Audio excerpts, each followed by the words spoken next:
আচ্ছা বেহেন, আল্লাহ কি শুনবেন আমাদের কথা? এই সাগর দ্বীপে কে আসবে ভোলা বেজে ব্যথা? কেউ না এলে আমরা একাই যাব, আব্বাকে খুঁজে বার করব। কিন্তু জলপরি যে বলল 2 জন গেলে হবে না, 3 জন লাগবে। তখন বললাম, শুনলি না? শুনেছি, কিন্তু আরেকজন কোথায় পাবো? তুমি একটু ভাবো, এই যে আমরা কতদিন একা একা না খেয়ে না ঘুমিয়ে পড়ে আছি এখানে, এই দ্বীপের কেউ কি সে কথা জানে? কেউ কি খোঁজ নিয়েছে একবার? কেউ জিজ্ঞাসা করেছে কি হলো আব্বার? আব্বা বলতেন, সবর করো, ধৈর্য রাখো, শুধু মন দিয়ে খোদাকে ডাকো। সে তো ডাকছি, আর ভাবছি পাহাড় চূড়ায় কবে যাব, সেখানে গিয়ে আব্বাকে কি দেখতে পাবো? নিশ্চয়ই পাবো। শুনলি না সেদিন রহিম চাচা কি বলল আব্বা নাকি খোঁজ করছিল মেহগনি কাঠের কদিন ধরে। রহিম চাচাকে বলেছিল আব্বা নাকি খোঁজ পেয়েছে মেহগনি কাঠের, সেই কাঠ কেটে আনবে ঘরে। হ্যাঁ, তাহলে তো তখন অনেক টাকা হবে, আমরা অনেক বড় লোক হব, অনেক মজা করব, তাই না ভাই? হ্যাঁ, সে তো করব আব্বা এলে, আব্বাকে খুঁজে পেলে। খুঁজতে যাওয়ার আগে একটা কথা বলবো, রহিম চাচার কাছে একবার যাব। কেন কেন যাবি? মনে হয় রহিম চাচার কাছে আব্বার খবর আছে, সব জেনেও রহিম চাচা চুপ করে আছে। কেন মনে হলো তোর হঠাৎ এ কথা নিসা? জানি না, আসলে কাল রাতে, না না না, রাতে নয়, ভোরে একটা স্বপ্ন দেখলাম। আব্বা জান পড়ে আছে এক জায়গায় চুপ করে, সেখানে প্রচন্ড ঠান্ডা, শীত, হিম। আব্বা পড়ে আছে চুপ করে, আর এক টানা বলে চলেছে বিড়বিড় করে, রহিম রহিম রহিম। ঠিক আছে, সে নয় যাওয়াই যাবে রহিম চাচার কাছে, কিন্তু এখন বল, কিছু খাবার আছে? বড্ড খিদে পেয়েছে। খানা? না, যেটুকু ছিল কাল রাতে আমরা খেলাম দুজনে এক পাতে। কিন্তু এখন যে পেয়েছে খুব খিদে, দেখ না কিছু থাকলে এনে দে। নেই, সত্যি বলছি নেই ভাই। এক কাজ করি, খিদে মিটবে তোর, আমি গান গাই। তোর গান শুনলে খিদে ঘুম সব পালায়, সব যায় চলে। গান গা, গান গা নিসা, যে গানটা তুই আব্বার কাছে শিখেছিস, গাইতিস দুঃখ হলে।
হ্যাঁ তহসিলদার, আসবে রাত, হবে অন্ধকার, বাড়ছে শঙ্কা, হচ্ছে ভয়।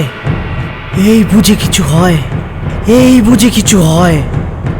জনাব, চিন্তা করবেন না, পাহারাদার আছে পাহারায়। রাত হলে সে চোখ রাখবে আকাশের দিকে, যতদূর দেখা যায়। আমিও চাই জেগে থাকতে। আজ রাতে অসে যদি শয়তান ধরা পড়বে হাতে নাতে। আচ্ছা, মৌলভী সাহেব কিছু জানালো? করেছে কি গণনা? তোমায় কিছু জানালো না? না না জাহাপনা, এখনো সময় হয়নি। গুনছি প্রহর, মৌলভী সাহেব হয়তো এসে পড়বেন আর কিছুক্ষণ পর। পাহারাদারদের বলো আজ রাতে দ্বীপের প্রতিটি ঘরে ঘরে পাহারা দিতে, যেন কিছুতেই সেই শয়তান কাউকে না পারে নিয়ে যেতে। আচ্ছা জনাব, মনে আছে আপনার বেশ কিছুকাল আগে এই সাগরের জলে ভেসে এসেছিল এক রাজার কুমার? হ্যাঁ হ্যাঁ, মনে আছে। সাগরদ্বীপের প্রজারা তাকে দুশ্মন ভেবে বেঁধে রেখেছিল গাছে। সারাদিন সারা রাত বাঁধা ছিল সে, কিন্তু পরদিন ভোরবেলা দেখা গেল পালিয়েছে। কিন্তু কোথায় গেল, কোথায় পালালো? ভেবে দেখেছেন কি কোথায় গেল চলে? আমার তো মনে হয় পালাতে গিয়ে সে ডুবেছে এই সাগরের জলে। আমার কিন্তু অন্য কিছু মনে হয়। মনে হয় সে বেঁচে আছে, আর আর মনে মনে এই দ্বীপে খারাপ চাইছে। কেন তোমার এ কথা মনে হলো? কেন সেই রাজার কুমারকে এই সময় মনে পড়লো? জানি না জনাব, আসলে আসলে যখন খারাপ সময় আসে তখন পুরনো ভুল, অতীতের অন্যায় সব মনে আসে। উফ, এসব কথা বন্ধ করো। এসব ভেবো না। এসব কথা ভাবলে কমবে মনের জোর। তার চেয়ে চলো আল্লাহর কাছে দোয়া জানাই, যেন কাল এই সাগর দ্বীপে আসে ঠিক আগের মতো এক আলোর ভোর।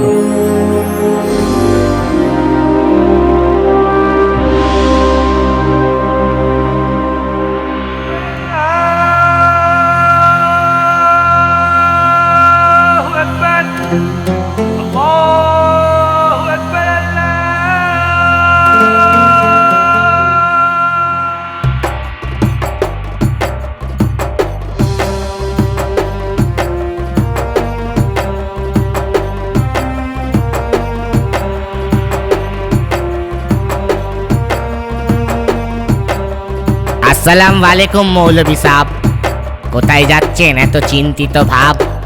ওয়ালাইকুম আসসালাম রহিম মিয়া। যাচ্ছি জাগিরদারের দরবারে গণনা করতে কাল রাতের ব্যাপারে। কাল রাতের ঘটনা এসেছে কানে, তাই ভয় জেগেছে প্রাণে। দেখা হলো যখন তখন বলি আপনাকে কিছু বলার আছে। এর মধ্যে সাগর দ্বীপে আরও একটা ঘটনা ঘটে গেছে। কি কি সেই ঘটনা? এখন যাবে কি শোনা? বলো আমাকে, জানা দরকার আমার সমস্ত ঘটনা শুরু থেকে। এই সাগর দ্বীপের সীমানায় থাকে এক গরিব পরিবার, গামা নিসা, এই দুই ভাই বোন আর তাদের আব্বা। বড় দুঃখে কাটে দিন মা হারা বাচ্চার। কষ্টে তাদের দিন কাটে, দুই ছেলে মেয়েকে পরবরিশ করে দিন চলে কাঠ কেটে। হ্যাঁ, ছেলে মেয়ে দুটোকে আমি চিনি। বড় ভালো গান গায় মেয়েটি। মাঝে মাঝে যখন বনের দিকে যাই দূর থেকে শুনি। কিন্তু তাদের আবার কি হলো? বলো বলো, আমায় বলো। ওদের আব্বা রহমত আলী আমার দোস্ত অনেক দিনের। দেখা হলে কত কথা হতো, গল্প হতো ঢের, কিন্তু কিসমতের ফের গত জুম্মাবারে দেখা হলো তার সাথে সাগর মসজিদে। বলল আমায় মেহগনি কাঠ কাটতে যাবে সে পাহাড় চূড়ায়।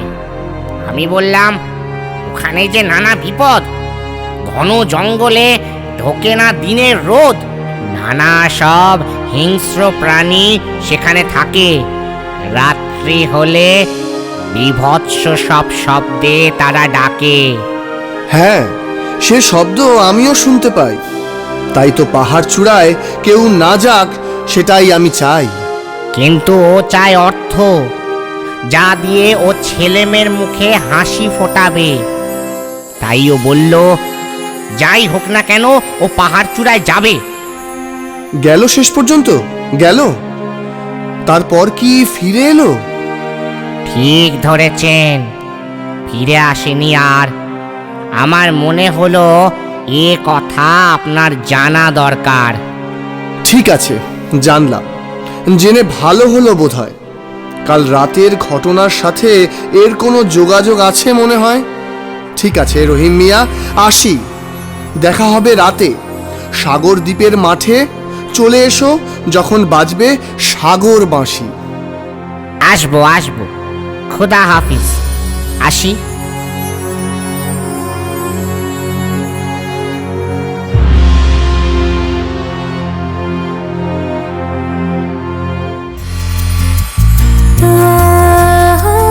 কে কে গাইছিল গান? ও মা, কি সুন্দর গলা! এ কি পাখি, তুমি কোথায় শিখলে কথা বলা? সে নয় বলবো, কিন্তু তার আগে বলো তুমি গান শিখলে কোথায়? গান কি আবার শিখতে হয় নাকি? এই যে কত পাখি সারা দিন ধরে গান গায়, এই যে কত ফুল গান গায় হাওয়ায় হাওয়ায়, গান গায় সাগরের জল রোদে ছাওয়ায়। ওরা কি কখনো শিখেছে নাকি গান? ওরা গান গায় কারণ গান ওদের জান। হ্যাঁ, সে কথা ঠিক, কিন্তু গানের কথাগুলো সত্যি শুনে মনে হলো কোনো গভীর মনের মানুষ লিখেছে এই গান। এই গান আমার আব্বার। ও, তুমি বুঝি ওর ভাই? কি নাম তোমার? গামা। ও বাবা, এ তো তৃতীয় আর চতুর্থ সুর। আর তোমার নাম? নাম বলবো, তবে তার আগে তুমি বলো, তুমি কথা বলা শিখলে কোথায়? সে অনেক বড় গল্প, গল্প বলতে লাগবে অনেক সময়। লাগুক, তবু বলো। বলবো বলবো, তবে তার আগে শুনবো। কি? গানখানা তোমার আরেকবার শোনাবে তো? কষ্টের রং কালো আর দুঃখের রং নীল। শোনাবো, কিন্তু বলো না, তুমি কি কবুতর, কোয়েল না চিল? তোমায় আমি কি নামে ডাকি? আমাকে দেখে কবুতর কোয়েল চিল বলে মনে হয় নাকি? আমি পীর পাখি। পীর? বাহ, কি সুন্দর নাম গো তোমার। আজ থেকে তুমি বন্ধু হলে আমার। বেশ, তাহলে শুরু করো। বন্ধুর জন্য গান ধরো।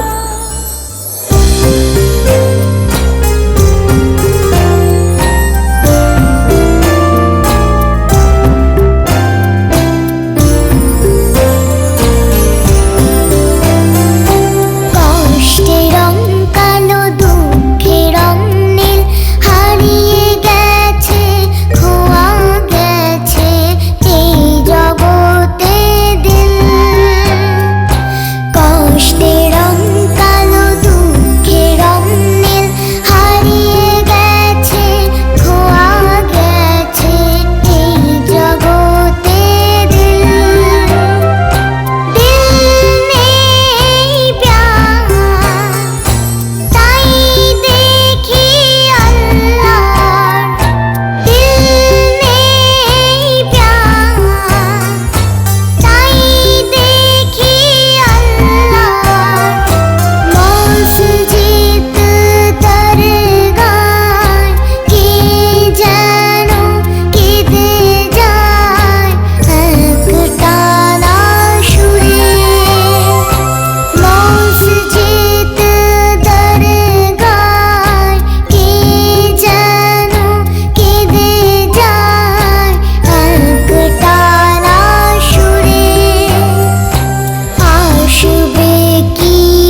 সাবস্ক্রাইব করো তোমাদের প্রিয় চ্যানেল রঙিন টিভিকে।